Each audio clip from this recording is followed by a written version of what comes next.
People ask me all the time what I mix total ISO at. Honestly, I mix it with everything. Water, egg whites,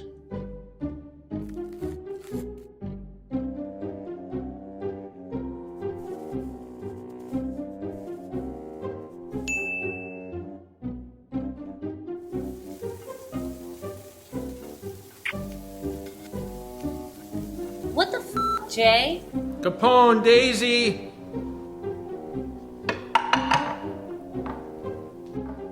Jay, seriously?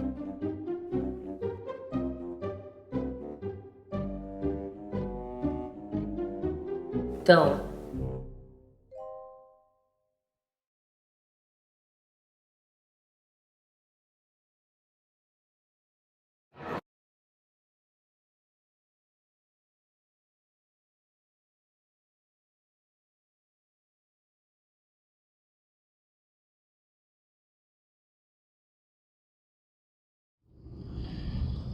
All right, Biggie, you get some good questions from the fans today?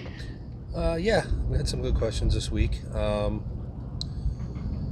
First question that I will answer, somebody asked me about white rice versus brown rice, sweet potato versus white potato. When and why, when should I eat these various different types of foods. So basically what you're really getting to with the brown rice versus white rice and sweet potato versus white potato is really a matter of the glycemic index, or how quickly the carbohydrate is going to be absorbed, how much insulin output it's going to cause.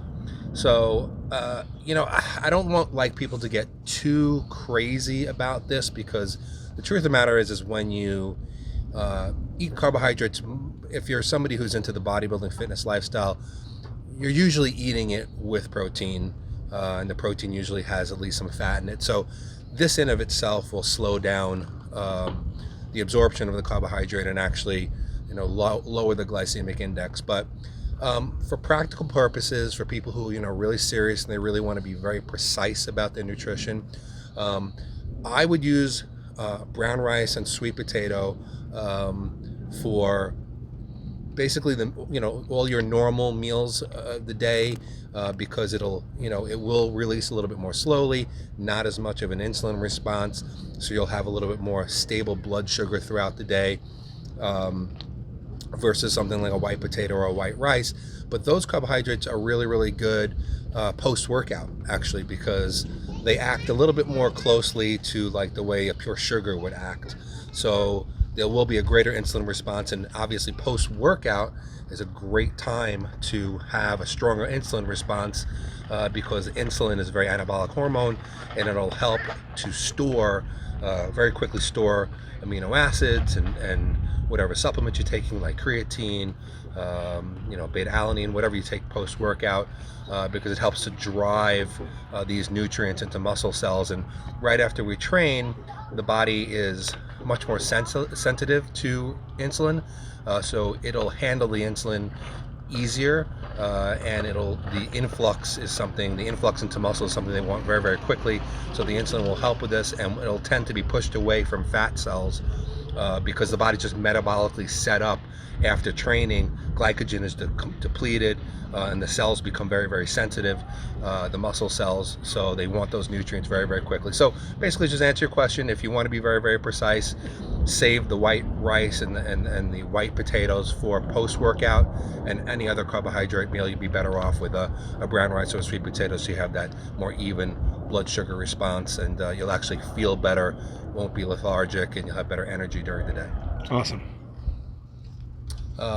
I'm sure we've been asked this question before, and I'm sure it's been posed many, many times in the world of bodybuilding. Somebody wanted to know about the best exercises for increasing biceps peak.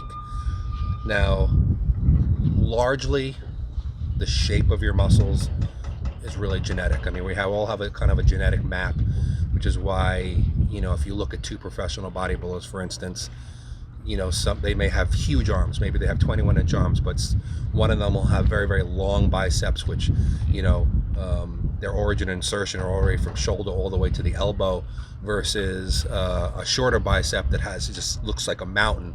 If I was going to use a couple of good examples, Sergio Oliva, very, very long football-shaped biceps, but monster arms. And then maybe like a Robbie Robinson, amazing arms, but really just a shorter and a huge peak on his biceps. That's really pretty much genetic. So you can't really just, take an exercise and change the shape of your muscle. But when it comes to biceps peak, I think that what can be done is if you work the brachialis muscle, which lies underneath the bicep. It's kind of like this little ball that's underneath the bicep. And if you work that muscle and you get it to really, really grow, it'll actually help to push the bicep up a little bit higher, which will create the illusion of having a little bit more peak.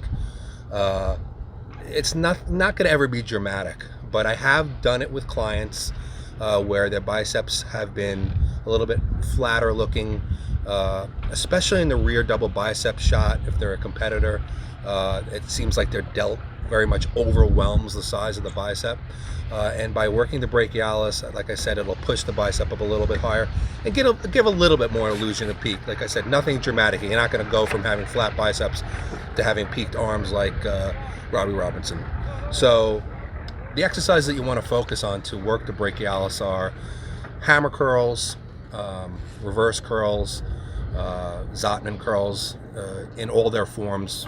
Could be cable, could be using a preacher bench, concentration style, and also curls where the elbows are not tucked by the side of the body. So any movement like where your up is up on top of a platform, or you're curling back overhead like seated lat pull down curls behind the head, or lying curls where you're pulling from the top cable and pulling down behind the head. When the elbows are brought up away from the body, from the sides, the brachialis will be more strongly engaged. Of course, the biceps are still working, but it's just that the brachialis will kick in a little bit more and take some of the pressure off of the biceps, so that it becomes a dual action. So if you do these exercises and you do them consistently, over time, if you start taking pictures of yourself, you will actually see a little bit of increase in the look, a better, not really the peak of the muscle. You're not going to get that peak on top, but the bicep will be pushed up a little bit higher, and you'll have a little bit better shape to your arm. So give those exercises a try. Use them consistently, at least one in every bicep workout, and you'll see a difference over time. All right, but yeah, I want to talk a little bit about I hate to bring this up, but we kind of have to. A little bit what's going on right now. I really feel bad for everybody who's been prepping for months already, hoping to compete in the spring, and the show starts ramping up usually January, February, March. Of course, everything's been postponed or canceled or rescheduled. But a lot of people were already like deep into their prep. Some people started dieting since Thanksgiving, right, for the early shows. So what advice do you have for them, and what do you think they should do? They're probably wondering, so do I stay on the diet? Do I keep prepping, hoping that the shows are going to be as early as they could? Nobody really knows what's going on right now, so it's it's a tough one. What would be your best advice to those people? Yeah, and that's what makes the question very, very tough for me to answer. Yeah. And it's a good question, because I know, a lot of people feel in this way. And obviously I have a whole bunch of clients, from first-time competitors all the way up to some professionals in the IFBB that have been watching shows get canceled and pushed off, and what do you they do? don't really know. They don't know. So, I can only really speak to what I've told most of them. Now, some of this is obviously going to depend on what you have available to you. Again, everybody's in a sort of different situation. Some people have absolutely nothing at home. Some people may have dumbbells. Some people may have a whole gym. Some people might have just a Bowflex system. Some people still have access to gyms. So obviously the people who have more equipment have a huge advantage over everybody else. Now, if you're somebody who has that advantage, I would use the heck out of it. Like, in other words, if you're planning on competing, and your show is put off or whatever, and you definitely want to compete this year, just keep going. Just stay on your plan. Just get ahead of the competition.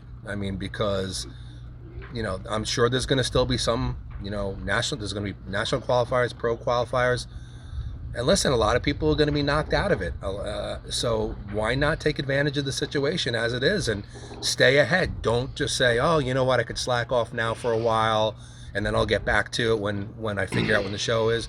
No, stay on it. I mean, I have, for instance, one of my female physique competitors, she had a show, and now it's probably going to get pushed off for months, and she doesn't have any equipment to train with, so she was ready to kind of throw her hands up in the air, and I said no. I said, I would rather see you lose a little bit of muscle, even if you just did, just some push-ups, pull-ups, whatever, or even not.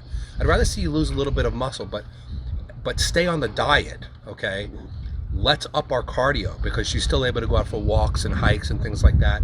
And let's get ahead of the game on leanness, because we can always put that muscle right back on. It's not like muscle disappears. So if you've been training for a while, the muscle does have memory. It's going to come right back as soon as you start training again. But if you can get ahead of the game on leanness, I keep telling her, I'm like, you're going to be ahead of a lot of these other girls who are going to probably slack off completely and just sit home and, not stick to the diet. Or not progress. So I would take every opportunity available to continue to progress. Now, for some other people, I might say, listen, you know what? This year's kind of a tough one. If you really have access to nothing and you weren't going to compete till later in the year anyway, whatever, there's nothing wrong with calling this season a wash and saying, hey, let me do my next show in 2021 after all the dust settles. I mean, that might be the best solution for some people as well. But don't you think that just for mental health, having a structure and having a routine and having something that you are familiar and comfortable doing every day might actually help you stay sane? Because if you throw all that stuff out the window, I think that it might not do anybody any favor. Yeah, I agree with you. I mean, I totally agree with you. I think that one of the, and I've been trying to tell this to everybody just in general, since we're in such a situation right now where we're sort of being controlled in a way, if you want to put it that way. You can't go out, you can't go here, you can't go there. A lot of people can't work. A lot of people, can't do social activities that they used to doing, whatever. There's definitely something to be said for trying to keep as much normalcy in your life as you possibly can. And control over your own life. Right. And the one thing that we can control is our body. And even though we don't have the ability possibly to go to the gym or whatever, there's always something we could do to some degree, even if it's, making a goal every day. Let's just say, today I'm going to do 100 push-ups, 100 sit-ups, and 100 pull-ups, whatever, over the course of the day. Tomorrow I'm going to try to do 110. Next time you make some sort of goals for yourself. So I totally and completely agree with you on that. I think that, and you could stay on your diet. The foods may be limited. You might not have all the ability to get all the foods that we normally got, but you could still get good foods. There's still no reason why all of a sudden you have to start eating crappy microwavable meals. You can still eat decently and stay with your macronutrients. You could still get leaner. Cardio, nobody can stop you from going outside and taking walks, runs. I have some clients who are, they used to do all machine cardio. Now they're doing sprints, sprint walks and that kind of thing, like HIIT type cardio. So yeah, I mean, Dave, I completely agree with you. I think that, and this is what I've done. I know that working out for me is therapy, and I think for most people who work out, it is therapy. So, going back to the competition thing, I do think the best strategy is just try to stay on your game and try to take advantage of it. If you're intent, the shows are going to come back. The shows are going to come back. Some of them are already being rescheduled on all levels. Some of them are still on. I mean, I know here, just for instance, a very big show, the West Coast Classic. I spoke to the promoter, Chris Menez, and he said the show's on the exact date. End of June. Yeah. End of June. And I have a competitor going to the show, and I said, hey, let's kill it now as best as we can. He's got a little bit of weights in his backyard. Let's do the sprints. Let's stay on the diet, because take advantage of it. Go in. go into the show. Maybe it'll be a little bit less packed and whatever, and you could still do the best you can and get up there and show your physique. So take advantage of it, I think, if you can. If you're in a different situation where perhaps your focus has to be somewhere else, trying to figure out another way to have income. If there's other priorities in place, I could also see putting off competing for a little while, if you're not going to be able to be at your best. And that could be important too. If you have a lot of injuries, like I had mentioned last week, my shoulders have been kind of aching me for a little while, and I've been lifting extremely light weights for high reps, and my shoulders are starting to feel better. So if you have injuries that you need to heal, or anything that you haven't been able to really pay attention to or deal with because competing has been 100% on your mind, there's nothing wrong with taking time. Doesn't mean to not do anything. As we discussed before, having some normalcy and control over your body is a good thing, but maybe this isn't the year to compete. So I think everybody's situation is a little bit different. If you have a coach, talk to your coach, discuss it with them. I'm only talking about my own clients. Most of my clients are still on the game. No matter what they have in their house, I have them still going because we want to be ready when the lights come back on, and we want to stay ahead of the game, and I think this is the time to do that as well. So everybody's situation is different. I think the take-home message is what you brought up before, Dave, which is don't just stop and do nothing. Still take control, whatever it is, and have control of your body. Work out the best that you can, diet, stay with it, have a program, have something that you're going to do every single day to keep some sort of structure in your life and some sort of normalcy and some sort of therapy, and do that. As far as the competing goes, that's going to be a little bit more of an individual thing, but listen, at some point this situation is going to come to a close and shows are going to come back and people are getting back on stage. Don't be somebody who goes, oh man, you know what, I wish I stayed on my program. I really could have done that show in November and done great or whatever. I wish I was ready. Instead, if you can, stay ahead of the game so you can say, hey, this show's in 6 weeks, it's put on, you know what, I want to do it. I can do it. So right, that's my advice to you guys. And I just do the best you can. That's all we can do. That's right. All right, thanks, Biggie. Okay, guys, so obviously I hate using the word quarantine. It annoys me already. But everybody's quarantined and whatever. If you don't have a gym, you don't have equipment at home, and you want to train legs, I have a little exercise for you guys that requires no actual equipment. Does require you to have a friend, preferably a bigger friend, because the bigger the friend is, the more effective it will be. But it's a pretty unique exercise, and it really really works. I've done it with Kim a few times during her workouts, and it's done a pretty good job of knocking off some muscle fibers in those quads and glutes. So I'm going to show you that right now. Just going to lay down here on the mat.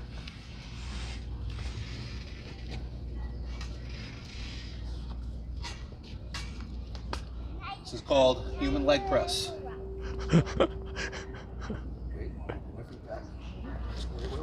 Wait. Gotta get all the balance right. That's like some Cirque du Soleil stuff, dude. It is. Okay, here we go. Oh, I thought you were actually gonna be like completely off the floor. I was gonna say, man, if you fall, it's gonna be great views. Oh, dude. I'm gonna have her balance me. This is enough weight for her. Wow, that's a good one. See that? She's got a full range of motion. That's a good one.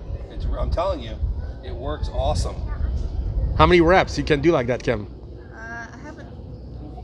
We haven't tried to see what my max number is. Really? We've done like 8.